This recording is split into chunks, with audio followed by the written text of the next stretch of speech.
Eles estão militarmente derrotados. E agora vamos abrir o Golfo e acho que vai ser bem rápido. E se não for, poderemos terminar de um jeito ou de outro. Hoje, o destino da economia mundial, o preço da gasolina para o seu veículo e a estabilidade dos preços dos alimentos no seu mercado local não estão sendo decididos em Nova York, Pequim ou Londres. Eles são determinados aqui, em um corredor marítimo de apenas 33 quilômetros de largura. Este é o Estreito de Hormuz.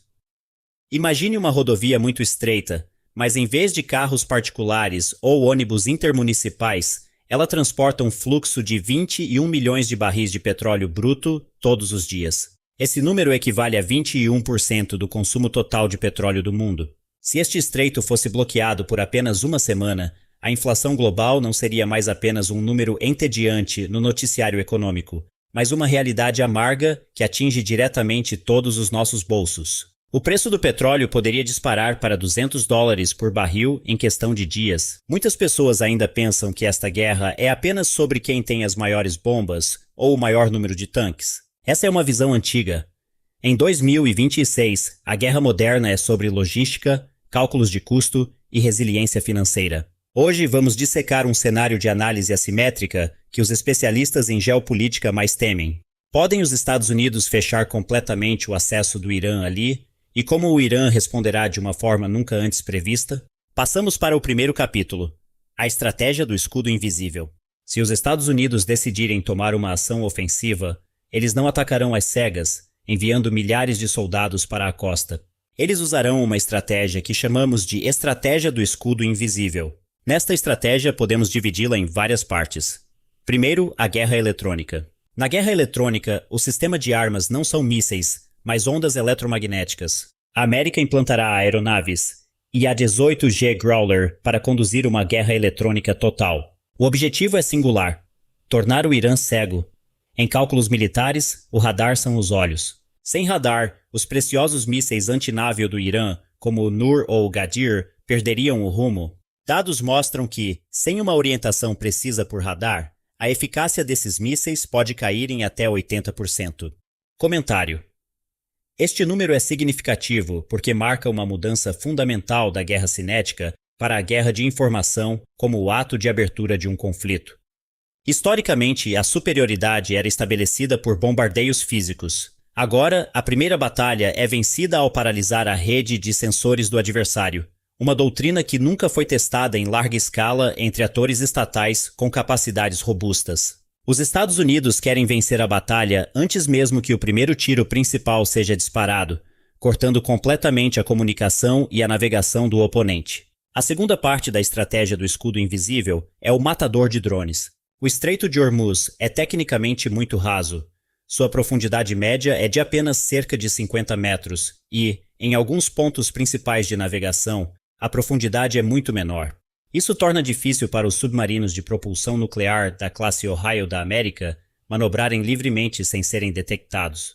No entanto, a América contorna isso com a mais recente tecnologia de detecção por sonar passivo, que pode distinguir o som do motor de um barco de pesca das vibrações de um motor militar iraniano. Além de cegar o inimigo através das ondas de rádio, a América também usa táticas de ataque cibernético cirúrgico. Eles não apenas interrompem o radar, mas se infiltram nos sistemas de controle industrial, ou SCADA, das instalações de petróleo do Irã para desligar as bombas de petróleo por dentro, sem detonar uma única bomba física.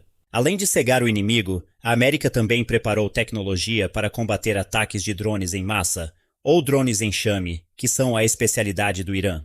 É aqui que o aspecto econômico da guerra se torna crucial. Por muito tempo, muitos se perguntaram como os Estados Unidos poderiam perder se eles têm o sistema de mísseis Patriot. O problema é matemática simples. Um míssil Patriot custa até 4 milhões de dólares, enquanto um drone suicida iraniano pode custar apenas 20 mil dólares. Se o Irã enviar 100 drones de uma vez, os Estados Unidos iriam à falência apenas para defender um único navio-tanque. Comentário: essa disparidade de custos força uma mudança doutrinária sem precedentes nas Forças Armadas Ocidentais. A transição para armas de energia dirigida não é impulsionada apenas pela superioridade tecnológica, mas pela insustentabilidade econômica da defesa tradicional. A guerra assimétrica está forçando as superpotências a redefinir o valor, onde a eficiência de custo se torna mais crítica do que a capacidade destrutiva de uma única arma. Portanto, em 2026, os Estados Unidos estão começando a confiar no sistema de armas a laser, ou LAWS. Um único disparo deste laser tem um custo operacional de apenas cerca de $1. Este é um salto extraordinário em eficiência. Os Estados Unidos vencem economicamente aqui, garantindo que os navios-tanque continuem se movendo sem drenar insanamente o orçamento nacional. Essa tecnologia a laser requer uma energia massiva. Um destroyer americano deve desviar quase toda a energia de seus motores de propulsão para os capacitores da arma para que o laser possa disparar continuamente. Então, quando o laser está funcionando, o navio mal consegue se mover rapidamente. Esta é uma troca entre poder de fogo e mobilidade. Por outro lado, a América também está começando a usar micro-ondas de alta potência, ou HPM, que podem cozinhar instantaneamente os componentes eletrônicos de drones em um raio de 1 quilômetro, fazendo com que milhares de drones caiam no mar como moscas pulverizadas com pesticida. A terceira parte da estratégia do escudo invisível são os veículos subaquáticos não tripulados, ou UUVs. A ameaça no Estreito de Hormuz não está apenas no ar, mas também debaixo d'água, na forma de milhares de minas marítimas. Para superar isso, a América não envia mais mergulhadores humanos, o que é de alto risco. Eles usam veículos subaquáticos não tripulados, ou robôs subaquáticos automatizados, como o Knife Fish. Esses robôs trabalham em silêncio para limpar os canais de navegação, reduzindo o risco de perder pessoal militar a zero. Além da força física, a América também tem uma arma definitiva na forma de um bloqueio financeiro digital. Através de sua influência no mercado global de seguros, como o Lloyd's de Londres, a América pode efetivamente impedir a navegação de navios afiliados ao Irã. Se um navio não tiver seguro, nenhum porto no mundo se atreverá a aceitá-lo. Esta é uma forma de bloqueio sem armas, cujo impacto é muito mais letal para a economia de um país. A seguir, a quarta parte da estratégia do escudo invisível é o bloqueio financeiro. Você sabia que quase 80% do comércio mundial de petróleo ainda usa o dólar americano? Com controle total sobre o sistema SWIFT, a América não precisa disparar uma bala para paralisar a economia de um país. Eles só precisam apagar o banco central do país oponente da tela do computador global. Em 2026, a soberania de um país não é mais medida apenas por suas fronteiras, mas por seu acesso a servidores financeiros centralizados em Nova York e Bruxelas. Mas nunca subestime o Irã. Eles estão bem cientes de que não podem vencer em uma disputa tecnológica direta com os Estados Unidos. Portanto, o Irã usa uma estratégia chamada negação de acesso/área, ou A2/AD. É sobre isso que discutiremos no segundo capítulo, o Estreito do Dragão, como a contra-estratégia do Irã. Sua primeira estratégia é a defesa em mosaico, um sistema de comando altamente descentralizado. O Irã entende que, se o centro de comando em Teherã for destruído, eles ainda devem ser capazes de atacar. Cada pequena unidade ao longo da costa tem total autoridade para tomar suas próprias decisões. Você não pode matar um gigante se esse gigante é, na verdade, composto por milhares de formigas se movendo de forma independente. Mesmo que seu quartel-general seja nivelado, as unidades no campo continuarão a lançar ataques de guerrilha naval altamente imprevisíveis. O uso de bunkers subterrâneos ao longo da costa do Golfo Pérsico, chamados de cidades de mísseis do Golfo Pérsico, não são apenas armazéns. São túneis gigantes que cortam as montanhas rochosas na borda da costa. Esses mísseis estão escondidos lá e são lançados através de aberturas secretas não visíveis para satélites comuns. Quando os satélites americanos pensam que uma área está vazia, dezenas de mísseis podem emergir repentinamente de trás de uma montanha em questão de segundos. A segunda estratégia é o uso da arma mais icônica da estratégia assimétrica do Irã, a Frota Mosquito. Esta é uma frota de milhares de barcos pequenos e rápidos, minúsculos em comparação com um porta-aviões americano de bilhões de dólares. Imagine centenas desses barcos rápidos cercando um único porta-aviões de todas as direções, carregando minas e mísseis de curto alcance. No mundo militar, existe um termo chamado ponto de saturação. Não importa quão sofisticado seja o sistema de defesa de um navio americano, ele tem um limite máximo para rastrear alvos simultaneamente. Se 100 ameaças chegarem em 1 segundo, o sistema de computador de defesa ficará sobrecarregado. O Irã não precisa de tecnologia avançada para vencer. Eles só precisam de uma quantidade que exceda os limites defensivos do oponente. Um único golpe de sorte para o Irã afundar um símbolo do poder americano seria uma derrota moral extraordinária para Washington. O Irã frequentemente usa barcos de pesca civis como cobertura para lançar minas. Eles modificam barcos de madeira tradicionais dhow com lançadores de minas ocultos. Para a inteligência, é apenas um barco de pesca comum procurando peixe. Mas por trás deles, eles estão lançando minas magnéticas altamente sensíveis. Além disso, o Irã também desenvolveu um torpedo de supercavitação chamado Hut, que, segundo relatos, pode viajar debaixo d'água a 4 vezes a velocidade de um torpedo comum. Este torpedo cria uma bolha de gás ao seu redor para reduzir o atrito da água, tornando quase impossível para qualquer navio de guerra, não importa quão pesado, se esquivar. A terceira estratégia é a capacidade de abrir múltiplas frentes de batalha simultaneamente através de seus representantes no Oriente Médio. Vamos chamar isso de caos por procuração. Se a América aplicar pressão no Estreito de Hormuz, o Irã pode facilmente ordenar ao grupo Houthi no Iêmen que feche o Estreito de Bab el-Mandeb, no Mar Vermelho. Isso significa que a rota comercial através do Canal de Suez também seria automaticamente paralisada. Sem mencionar o Hezbollah no Líbano e várias milícias no Iraque que poderiam atacar bases americanas simultaneamente. Comentário: esta estratégia de responsabilidade distribuída é uma evolução moderna dos conflitos por procuração da Guerra Fria. A diferença crucial é que os atores de hoje, como os Houthis ou Hezbollah, são movidos por ideologia e menos controláveis do que os Estados-nação clientes do passado. Isso torna a desescalada exponencialmente mais complexa, pois não há um único interlocutor com autoridade total. Esta é uma jogada de xadrez genial para dividir a concentração da América. Washington pode querer bloquear um estreito, mas se encontrará perdendo o controle em 10 outros pontos em toda a região. A distância entre as posições das milícias representantes do Irã e as principais instalações de petróleo da Arábia Saudita e dos Emirados Árabes Unidos é muito curta. Levaria menos de 5 minutos para um drone suicida de um representante iraniano atingir a maior refinaria de petróleo do mundo, Abqaiq. E se esta refinaria explodir, não é apenas o Irã que para de exportar. Todo o Oriente Médio deixará de fornecer petróleo para o mercado global. Sem mencionar a técnica de falsificação de GPS, frequentemente usada pelo Irã para perturbar a navegação de navios civis. Eles podem transmitir um sinal de GPS falso muito forte, fazendo o sistema de computador de um navio-tanque acreditar que está em águas internacionais quando, na verdade, está sendo atraído para águas territoriais iranianas.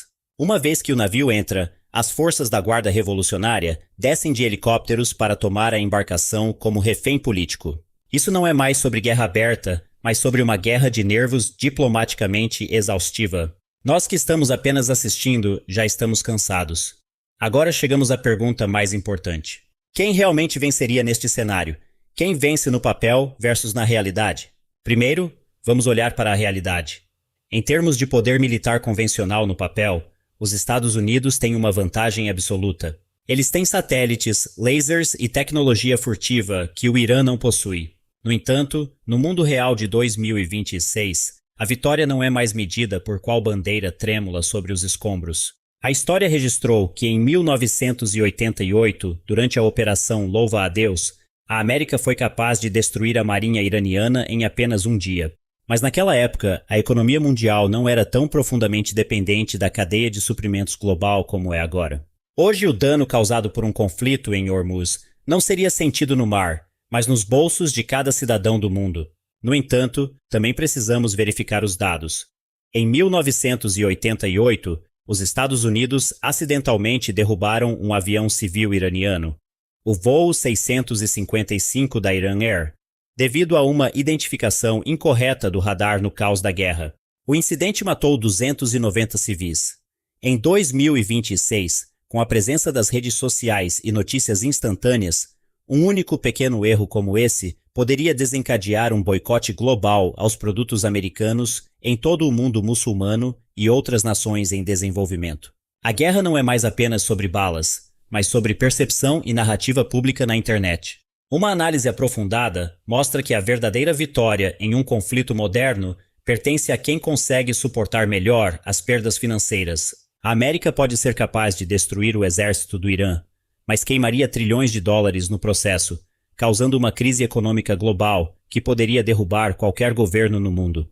Por outro lado, o Irã já está acostumado a viver sob sanções e pressão econômica por décadas. Eles têm um limiar de tolerância à dor muito mais alto do que as sociedades ocidentais, que são muito sensíveis ao aumento dos preços das commodities. Esta é a sua vantagem assimétrica mais tangível. O Irã não precisa destruir os Estados Unidos. Eles só precisam tornar o custo da vitória tão alto que a própria vitória se torne sem sentido para a América.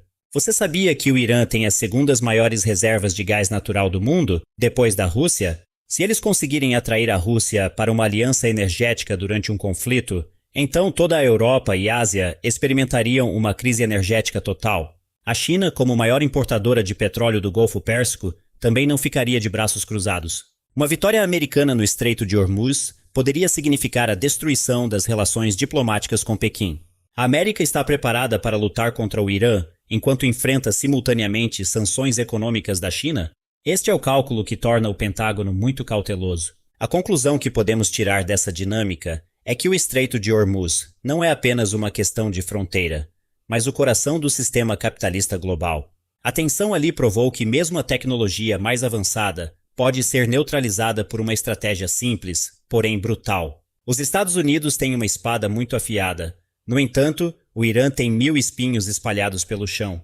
A espada pode ser capaz de cortar, mas cada passo que a América der infligirá uma dor extraordinária à economia mundial. No futuro, a segurança não é mais sobre quantas armas temos, mas quão fortemente podemos manter a estabilidade econômica para que ela não entre em colapso por uma única pequena fricção naquele estreito de 33 quilômetros. O nome Hormuz provavelmente vem do nome do antigo deus persa Ahura Mazda, que significa luz e sabedoria. Ironicamente, em um lugar nomeado em homenagem à sabedoria, o mundo frequentemente exibe a loucura mais extrema na luta pelo poder. A vitória na guerra moderna é sobre quem é mais inteligente em calcular o risco, porque no final das contas, os maiores perdedores somos todos nós, presos entre as ambições das grandes potências mundiais. Então, a América pode realmente fechar o Estreito de Hormuz sem se destruir? A resposta pode não estar em suas capacidades militares, mas em quão preparado o mundo está para enfrentar o apocalipse econômico que se seguiria. Permaneça crítico ao olhar para os dados, porque em geopolítica, a realidade é muitas vezes muito mais complicada do que parece na superfície. O mundo está mudando, e em 2026, estamos aprendendo que o poder das armas não é mais sobre quem atira mais, mas sobre quem é mais inteligente em manter o sistema funcionando.